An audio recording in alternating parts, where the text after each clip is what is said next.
pertama, pengenalan teknik mesin dan peluang kerja teknik mesin.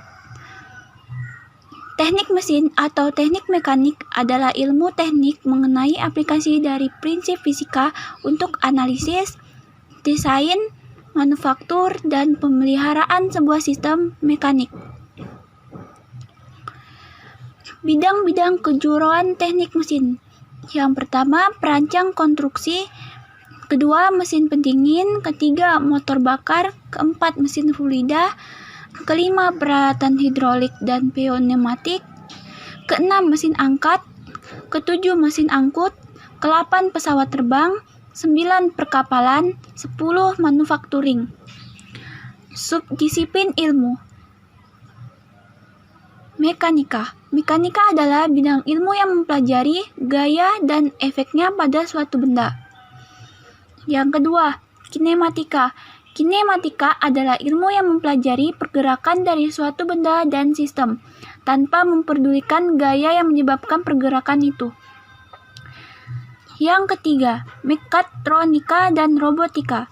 Mekatronika adalah cabang antar ilmu disiplin yang menggabungkan teknik mesin, teknik listrik, dan rekayasa perangkat lunak, dan robotika adalah aplikasi dari ilmu mekatronika untuk menciptakan sebuah robot yang biasanya sering digunakan untuk melakukan tugas-tugas berbahaya. Yang keempat, analisis struktural. Analisis struktural merupakan cabang dari ilmu teknik mesin dan juga teknik sipil yang digunakan untuk melihat mengapa dan bagaimana suatu objek mengalami kegagalan.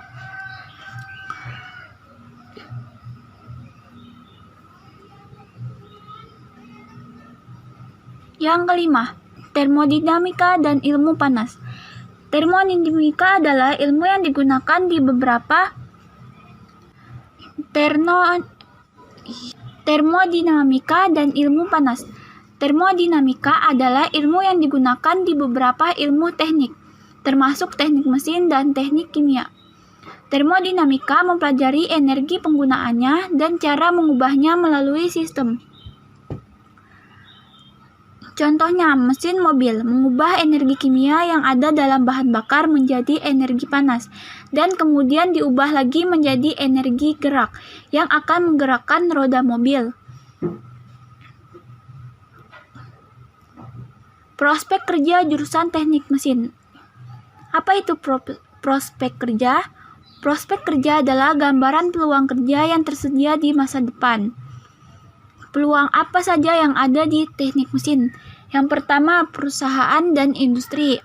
Yang kedua, petugas PLN. Yang ketiga, pertambangan. Keempat, dosen. Kelima, pengusaha. Keenam, mekanik, desainer. Ketujuh, PNS. 8, jurnalis. 9, peneliti. Ke-10, guru. Yang kedua, yaitu manufaktur dan material teknik. Manufaktur dalam arti luas adalah proses merubah bahan baku menjadi produk yang berhubungan dengan berbagai praktik manufaktur serta penelitian dan pengembangan sistem, proses, mesin, alat, dan perlengkapannya. Teknik manufaktur berhubungan dengan mesin yang mengubah bahan mentah menjadi produk baru. Proses dalam sistem manufaktur. Yang pertama, desain produk. Yang kedua, persiapan material atau bahan mentah. Yang ketiga, proses pembuatan. Yang keempat, quality control. Proses manufaktur dapat dibagi dalam dua jenis operasi utama.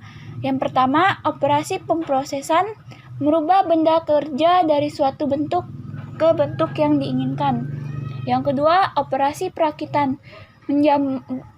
menyambung atau menyatukan dua atau lebih komponen-komponen. Pengertian material teknik. Material teknik adalah material atau zat dasar penyusun suatu benda yang digunakan dalam suatu teknik, seperti industri manufaktur, perancangan, simulasi, dan rekayasa. Jenis-jenis material teknik. Yang pertama, logam. Material logam tersusun dari atom-atom logam yang merupakan unsur terbanyak dalam tabel periodik. Contohnya aluminium, tembaga, emas, dan perak. Yang kedua, polimer. Polimer merupakan senyawa organik dengan unsur dasar berupa karbon, oksigen, dan hidrogen. Yang ketiga, keramik. Keramik merupakan senyawa antar unsur logam dan non-logam yang memiliki ikatan kovalen atau ionik, seperti gelas. Keempat, komposit. Merupakan gabungan lebih dari suatu macam material. Yang kelima, semikonduktor. Semikonduktor memiliki sifat penghantar listrik di antara konduktor dan isolator. Yang keenam, biomaterial. Biomaterial mencakup material yang dicangkokkan atau ditanamkan implan ke dalam tubuh manusia atau hewan yang berfungsi sebagai pengganti anggota yang rusak atau tidak berfungsi.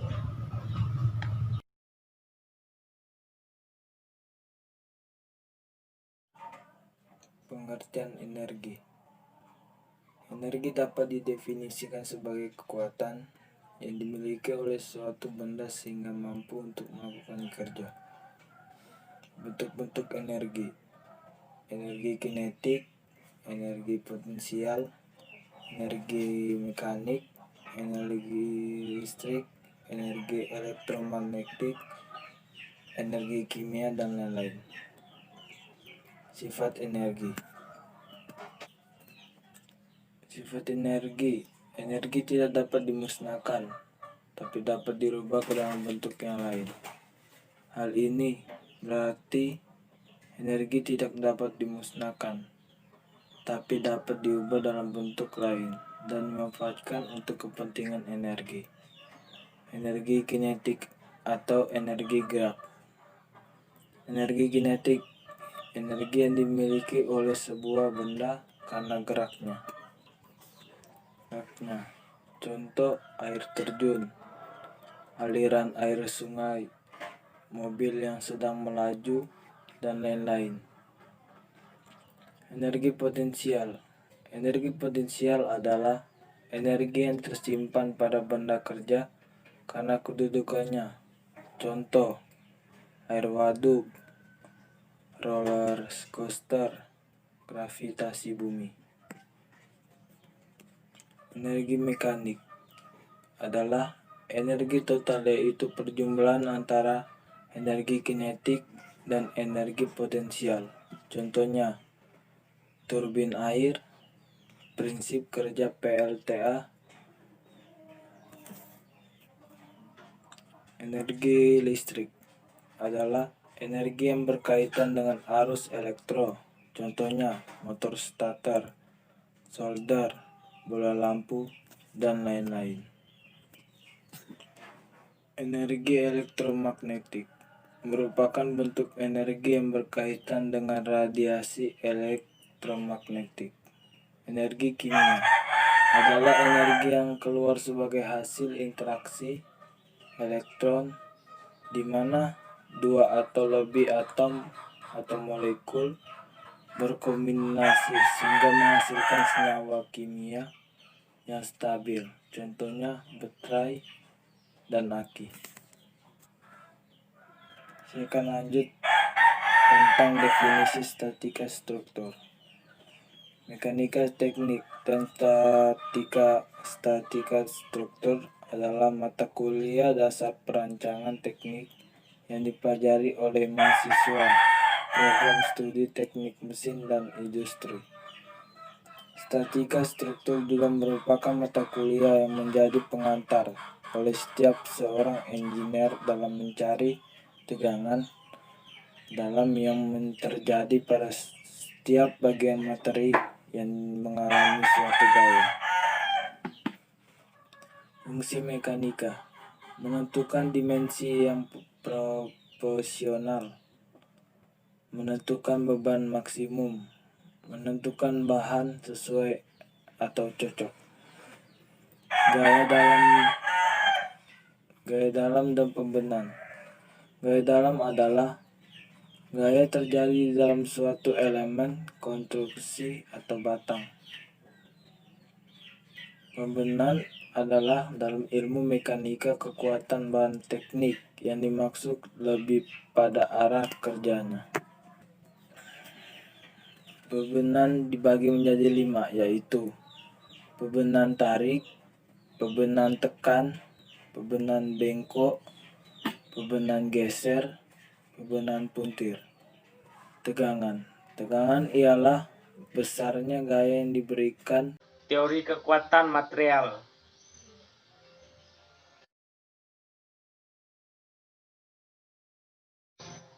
Poin yang pertama, sifat mekanik. Sifat mekanik adalah sifat yang menyatakan kemampuan suatu material atau komponen untuk menerima beban, gaya, dan energi tanpa menimbulkan kerusakan pada material komponen tersebut.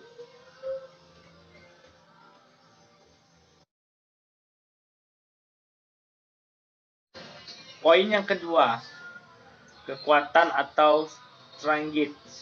Kekuatan atau strain gauge merupakan kemampuan suatu material untuk menerima tegangan tanpa menyebabkan material terjadi patah.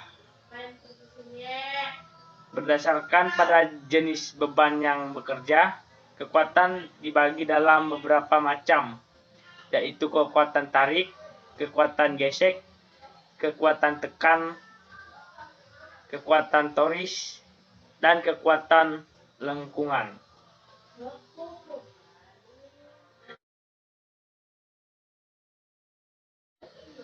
Kekuatan stiffness.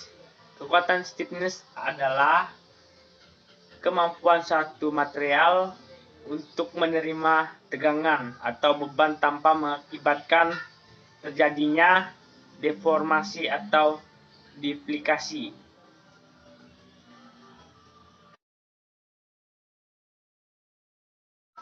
Elastisitas atau elasticity didefinisikan sebagai kemampuan material untuk menerima tegangan tanpa mengakibatkan terjadinya perubahan bentuk yang permanen setelah tegangan dihilangkan.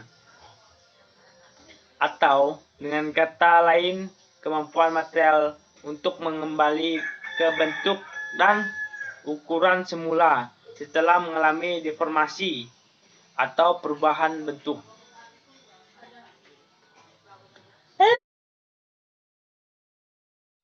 Plastisitas atau plasticity adalah kemampuan material untuk mengalami deformasi plastis, perubahan bentuk secara permanen tanpa mengalami kerusakan. Material yang mempunyai plastis tinggi dikatakan sebagai material yang ulet, sedangkan material yang mempunyai plastis rendah dikatakan sebagai material yang getas. Kelunturan atau ductility adalah suatu sifat material yang digambarkan seperti kabel dengan aplikasi kekuatan tarik. Material ductility ini harus kuat dan harus lentur. Kekuatan biasanya diukur dengan suatu periode tertentu. Present keterangan sifat ini biasanya digunakan dalam bidang perteknikan. Dan bahan yang dimiliki sifat ini antara lain besi lunak, tembaga, aluminium, nikel, dan lain-lain. Atau toughness merupakan kemampuan material untuk menyerap suatu energi tanpa mengakibatkan terjadinya kerusakan. Oke, yang terakhir atau penutup dari kelompok 5 poin terakhir, kegetasan atau brilliance adalah suatu sifat bahan yang mempunyai sifat berlawanan dengan keuletan. Kemampuan ini merupakan sifat pecah dari suatu material dengan sedikit pergeseran permanen. Material ini yang rapuh ini juga terjadi sasaran pada beban.